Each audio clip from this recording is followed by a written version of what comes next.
Operation ദുംഖൂറുമായി നടൻ അമിത് ചക്കാലക്കൽ അന്വേഷണവുമായി സഹകരിക്കുന്നില്ലെന്ന് customs. അമിതിന്റെ 6 വാഹനങ്ങൾ കേന്ദ്രീകരിച്ചാണ് അന്വേഷണം നടക്കാൻ പോകുന്നത്. വാഹനങ്ങൾ പിടിച്ചെടുക്കുമെന്നും കസ്റ്റംസ് അറിയിച്ചു. അരുൺ ശേഖറുണ്ട്. അരുൺ, അങ്ങനെ നിസ്സഹകരണം നടത്തുന്ന ഒരു സാഹചര്യത്തിൽ എന്താണ് കസ്റ്റംസിന്റെ നടപടി ഉണ്ടായിട്ടുള്ളത്? ഇപ്പോൾ അമിത് ചക്കാലക്കലിൻ്റെ വീട്ടിൽ കസ്റ്റംസ് ഉദ്യോഗസ്ഥരുണ്ട്. അമിത് ചക്കാലക്കലിൽ നിന്ന് വിവരങ്ങൾ ശേഖരിക്കുകയാണ്. അമിത് ചക്കാലക്കലിൻ്റെ അഭിഭാഷകരും വീട്ടിലെത്തിയിട്ടുണ്ട് എന്നുള്ളതാണ് അറിയുന്നത്. 2 വാഹനങ്ങൾ കേന്ദ്രീകരിച്ചാണ് അന്വേഷണം നടക്കുന്നത്. ഇത് ലാൻഡ് ക്രൂയിസറാണ്. ഈ വാഹനവും അതോടൊപ്പം തന്നെ വേറൊരു ലെക്സസ് ഉണ്ട്. ആ 2 വാഹനങ്ങൾ കേന്ദ്രീകരിച്ചാണ് പരിശോധനകൾ നടക്കുന്നത്. നിലവിൽ ഈ വാഹനം മധ്യപ്രദേശ് രജിസ്ട്രേഷനാണ്. ഈ ഓപ്പറേഷനുമായി ബന്ധപ്പെട്ട് കേരളത്തിലേക്ക് എത്തിച്ചിട്ടുള്ള വാഹനങ്ങൾ ഹിമാചൽ പ്രദേശിൽ രജിസ്റ്റർ ചെയ്ത ശേഷം ഇങ്ങോട്ടേക്ക് കൊണ്ടുവന്നു എന്നുള്ളതാണ് പറയുന്നത്. എന്നാൽ ഈ വാഹനം മധ്യപ്രദേശ് രജിസ്ട്രേഷനാണ്.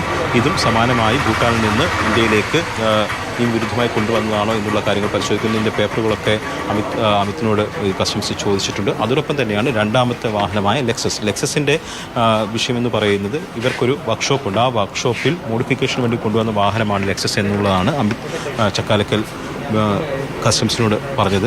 ഇതിൻ്റെ അടിസ്ഥാനത്തിൽ ഈ വാഹനത്തിൻ്റെ, അതായത് ഈ ലെക്സസിൻ്റെ ഉടമയെയും ഇപ്പോൾ അമിത് ചക്കാലക്കലിൻ്റെ വീട്ടിലേക്ക് കസ്റ്റംസ് വിളിച്ചു വരുത്തിയിട്ടുണ്ട്. അങ്ങനെ അമിത് ചക്കാലക്കൽ പറഞ്ഞിട്ടുള്ള കാര്യങ്ങളൊക്കെ വെരിഫൈ ചെയ്യുകയാണ് ഇപ്പോൾ കസ്റ്റംസ് അധികൃതർ ചെയ്യുന്നത്. അതിനുശേഷം മാത്രമേ ഇത് സംബന്ധിച്ച് ഇക്കാര്യത്തിലെ ഈ നിയമവിരുദ്ധമായിട്ടാണോ കൊണ്ടുവന്നത് ഉൾപ്പെടെയുള്ള കാര്യങ്ങളിൽ വ്യക്തത വരികയുള്ളൂ. എന്തായാലും ഇപ്പോൾ വീട്ടിൽ അമിത് ചക്കാലക്കലുണ്ട്, കസ്റ്റംസ് ഉദ്യോഗസ്ഥരുമുണ്ട്.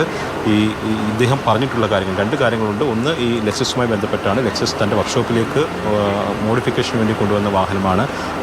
അത് ശരിയാണോ എന്നുള്ള കാര്യം പരിശോധിക്കുന്നുണ്ട്. അതോടൊപ്പം തന്നെ അതിൻ്റെ ഉടമയും വിളിച്ചു വരുത്തിയിട്ടുണ്ട്. അതോടൊപ്പം തന്നെയാണ് ലാൻഡ് ക്രൂയിസർ എന്ന വാഹനം. ആ വാഹനം എങ്ങനെ ഇവിടെ എത്തി? നിലവിൽ അത് മധ്യപ്രദേശ് രജിസ്ട്രേഷൻ ബോർഡാണ് വെച്ചിരിക്കുന്നത്. ആ മധ്യപ്രദേശ് രജിസ്ട്രേഷൻ ബോർഡ് വെച്ച വാഹനം എവിടെ നിന്ന് കൊണ്ടുവന്നു എന്നുൾപ്പെടെയുള്ള കാര്യങ്ങൾ പരിശോധിക്കേണ്ടതുണ്ട്. അതിൻ്റെ പേപ്പറൊക്കെ പരിശോധിക്കേണ്ടതുണ്ട്. അങ്ങനെ അത് ഈ ഭൂട്ടാനിൽ നിന്ന് നിയമവിരുദ്ധമായി കൊണ്ടുവന്ന വാഹനമാണോ അല്ലയോ എന്നുള്ള കാര്യത്തിൽ അതൊക്കെ സ്ഥിരീകരണം ഉണ്ടാക്കാൻ കഴിയും. അതിനുള്ള സമയമാണ് ഇപ്പോൾ കടന്നുകൊണ്ടിരിക്കുന്നത്. അതിൻ്റെ അടിസ്ഥാനത്തിൽ കസ്റ്റംസ് കേസെടുക്കേണ്ടതുണ്ടെങ്കിൽ കേസുമായി മുന്നോട്ട് പോകും.